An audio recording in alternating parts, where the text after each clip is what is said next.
যার অন্তরে নবীর ভালোবাসা আছে সে ব্যক্তি মুমিন, যার অন্তরে নবীর ভালোবাসা নাই সে মুমিন হতে পারে না।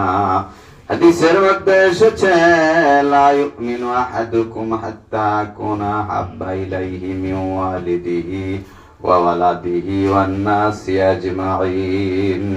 নবী বলেন, তোমরা ততক্ষণ পর্যন্ত মুমিন হতে পারবে না যতক্ষণ পর্যন্ত তোমাদের পিতামাতা, ছেলে মেয়ে, আত্মীয় স্বজন, বন্ধু বান্ধব, পাড়া প্রতিবেশী, প্রতিবেশিনী, এমনকি নিজের জীবনের চাইতে আমি নবীকে বেশি ভালো না বাসবে ততক্ষণ পর্যন্ত তোমরা মুমিন হতে পারবে না।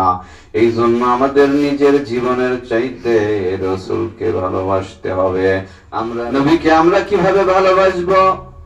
রাসূলের সুন্নতের উপরে চললে রাসূলকে ভালোবাসা হয়, বেশি বেশি দুরূদ শরীফ পড়লে রাসূলকে ভালোবাসা হয়, সাহাবীদেরকে ভালোবাসলে নবীকে ভালোবাসা হয়, নবীজির রওজা মোবারকের জিয়ারতের আকাঙ্ক্ষা থাকলে নবীকে ভালোবাসা হয়, কোরআনুল কারীমকে ভালোবাসলে নবীকে ভালোবাসা হয়, নবীর পরিবার পরিজনকে ভালোবাসলে নবীকে ভালোবাসা হয়, নবীকে যিনারা ভালোবাসেন তিনাদেরকে ভালোবাসলে নবীকে ভালোবাসা হয়।